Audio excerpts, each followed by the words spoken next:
Hello again guys and welcome back. In this video I'm not going to be talking about any video games. I will be talking about some of the current news and developments around the COVID-19 coronavirus pandemic, and I will try to analyze some of the news in the context of what is the best possible action and approach, and most importantly way of thinking about some of the developments. Please keep in mind that I'm not a medical expert, I'm not a physician, I'm not an epidemiologist or anything like that, so please take everything that I say here with a grain of salt. Also, I will be not giving any medical advice per se. I'm just going to uh, say a couple of things about the news and what does it mean for all of us around the world, because this global pandemic pretty much affects the whole world, and no matter which part of the world you are probably at this point in April already feeling some of the effects, either as a form of a like the social distancing or advanced precautions and restrictions from the government in terms of social distancing, in terms of public gatherings, and so on and so forth. And of course, you are likely to be also economically affected in some way, shape, or form. Okay, I'll be using Resident Evil 3 as a background for this topic, and I'm fighting Nemesis 2 here with the knife. And if you don't care about what I have to say for COVID-19, that's okay. You can just watch the gameplay in the video in which I'm fighting the Nemesis in his second form with only a knife on hardcore mode. So in terms of how people perceive information about COVID-19, the way I personally categorize people is in three different categories. So the first category is people that have been aware and cautious about this from the very beginning. These are types of people that are used to follow information and news on the internet from a different sources and care about what's going on around the world outside of their own countries in terms of like environment, health, and certain world tendencies that are not directly connected to any entertainment or shows or anything like that.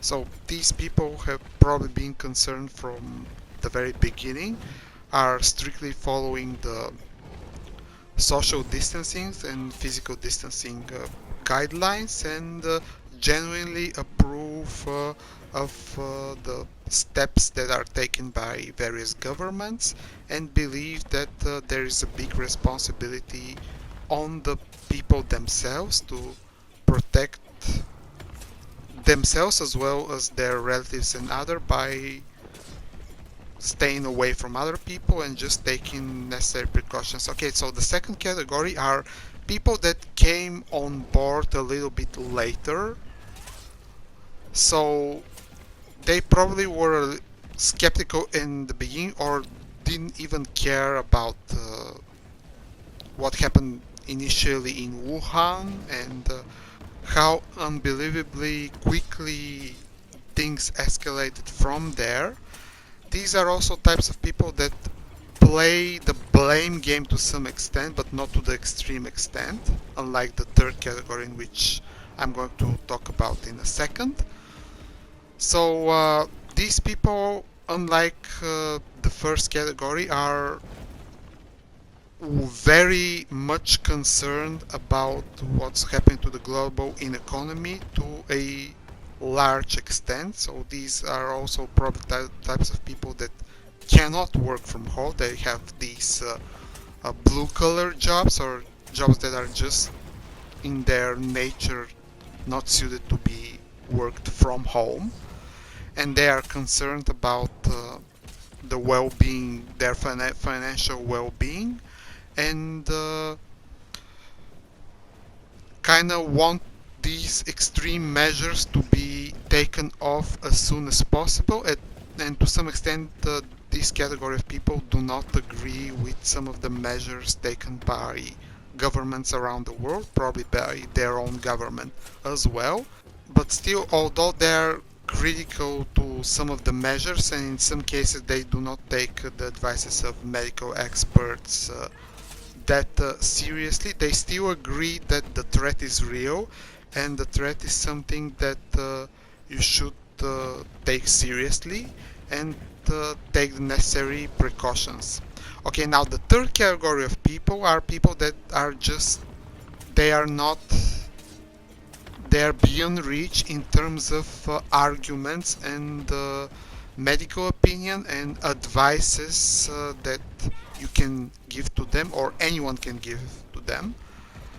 These are people that tend to just, in the first instance of someone mentioning this, they're just immediately flock into a conspiracy theory as if this somehow mitigates the danger. It's either America trying to put the hurt on China socially and economically, or the other way around. China is trying to hurt America. It's kind of difficult to follow the different theories and like conspiracies about what's going on. But the important point is that the conspiracy itself serves as an explanation to the third category of people, and also serve as a somehow, totally unlogically of course, that the threat is not real and not as serious as people are making it out to be. These are irresponsible people, these are people that are annoyed that they have to stay home, or it's just that they don't like to be told what to do because they are quote unquote free and the government is not going to tell them how to live their lives or whatever. The other part of the third group are super hardcore religious people. In my country, for example, we had people here, mostly old women, that went to a church, and I saw that my mother told me to see this on TV. They were going one after another, they were kissing an icon in the church, just with their bare lips, kissing an icon one after another, probably 10 or so people, and this happened something like a week and a half ago. Although we still have a full government national lockdown here in Eastern Europe, in Bulgaria more specifically, but there are still activities like this happening around because for some reason that is unexplainable to me, religion and churches are exempt from some of the rules, which don't really make much of a sense, but anyway. And some of the other people in the third category are the, I would just call them in general the Miami Spring Breakers. These are, of course, not only people from Miami, like the ones that were shown on TV that were just having their spring breaks without really caring about COVID-19. And these are mostly young adults, of course, not all of them, but the main characteristics of these people is that they just do not care, and they exist because they want to consume small day-to-day pleasures, and they don't really feel any sense of responsibility. They're very ill-informed, but it's not because they cannot be informed, they just do not care, like I said earlier. So when you have a configuration like this, let's think about what happens when doctors and immunologists and people that are in this field in their entire adult lives and in their careers appear on TV and talk about the pandemic and the necessary precautions. Okay, so people in the first and two category, like I said, they take this stuff seriously to some extent. They might disagree about the measures. The second category is much more concerned, even right now, about the economic impact, and they are almost willing to take down the measures earlier in order to avoid the bigger economic impact, which is, in my opinion, a mistake, because the economic impact is going to happen anyway in a situation like this. And the fastest you can get rid of the epidemic and put it under control with testing and social distancing and isolation, the quicker you can get back to actually restoring the economy. But you cannot prioritize these two things together at the same time. But still, like I said, the second category of people uh, understand that there is danger. But the third category of people, they do not care what doctors have to say, what scientists have to say, because they're in their like routine lives when they are hearing opinion from other people. They're not used to listen to scientists anyway.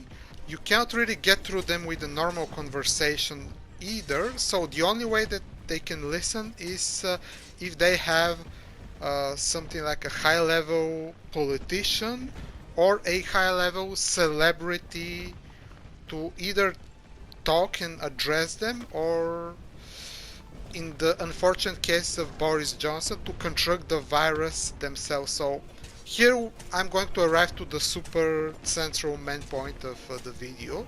So we had the news that Boris Johnson, the Prime Minister of UK of course, contracted the virus some time ago, and now a couple of hours ago it became clear that he was admitted into the ICU and he's in worrying condition. He's on a ventilator, which is pretty serious. He's not a regular person. He's obviously was correctly advised to take all the necessary precautions, and although I don't agree with him politically and I generally think that the Brexit is a terrible idea for the UK, I'm not happy that he has contracted the virus. But these types of news, because there are still people out there that still consider the COVID-19 pandemic as a form and a like an exercise in class and cultural and political warfare, in which the conservative people are kind of like the tough guys that are not going to be told what to do, and they're putting themselves out there, while the quote-unquote sissy liberals are like cowardly sitting in their homes or something in those lines. There are some folks out there who really think and act based on those beliefs. So when you have a conservative political figure that obviously older folks uh, follow and are paying attention to, you're going to have more people really understanding the real threat that exists out there. And for the younger people, it's necessary for the big main influencers of young adults to be doing more. So I'm going to say a couple of names here. I'm not just dropping these names because I want to have tractions with the video and so on, but in the case of the UK, we have Boris Johnson, who obviously is a big name out there, and it will make this news will make more people take COVID-19 seriously, which I still think in the UK and a couple other countries there are a lot of alarming number of people out there that do not take necessary precautions. And for the young adults, if God forbid something happens to Pyrocynical or Mimulus or PewDiePie, like people will in the younger group of the spectrum will start paying attention more, and that's important. Of course, this is not the best case scenario. I do not wish them to contract the virus, but I think they should use their platform more to get people to pay attention. This is only my personal opinion, but I still think that some of them are probably on the fence of making videos about COVID-19 because they do not want to attract any serious controversy that might come from that, because like me, they're not really medical experts, and they're probably going to be on some level accused of chasing a clout or anything like that. But guys, this is a serious situation, and this is the time where more people really need to uh, make serious efforts to take the necessary precautions, if not for them personally, for their parents or relatives, because like it's real. If Boris Johnson, who is probably going to be taken care of in the best possible way, if he is in the position that he have to be taken into the ICU, and like I don't know, he's 55 years old from what I understand. Prince Charles also has the coronavirus, okay? So he's older, but he's still a prince. He's a member of the royal family. By the way, Queen Elizabeth II also like gave a speech about this. From what I understood, this is only the 5th time in her more than decades-old career in which she has given an address to the nation in this fashion. So if these things are not making enough people to pay attention, I don't know what it is, but I still believe that for young adults in the third category that I described earlier, more YouTubers, streamers, Instagram influencers, people on TikTok or whatever need to be active on this, because it's really tough out there. I'm not trying to, by the way, minimize any of the efforts that a lot of good people are doing right now. I'm just stating this based on the current present reality and state of affairs of things as they are in the beginning of April 2020, in which we already have more than 1,200,000 cases around the world.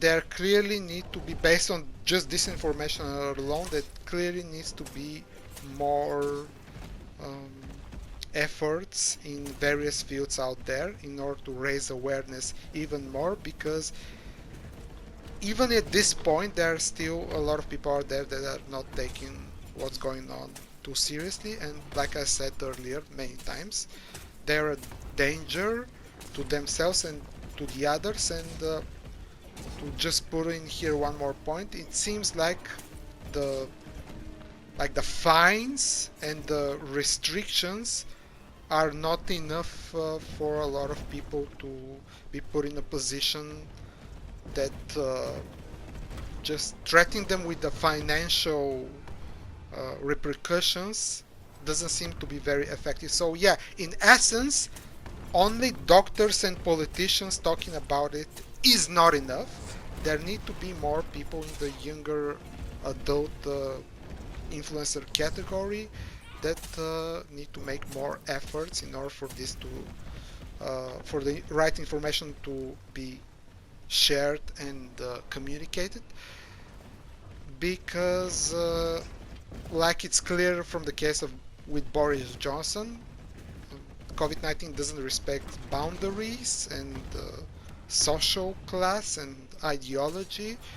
It can get to poor people, it can get to rich people, it can get to intelligent or not so intelligent people, and it's totally real and it's totally out there, and the precautions need to be taken in order for the societies around the world to move past this as soon as possible and to be able to, of course, focus on the economy recovery next. Okay, so this is going to be all for this video, guys. Thanks for watching this almost 20-minute long video.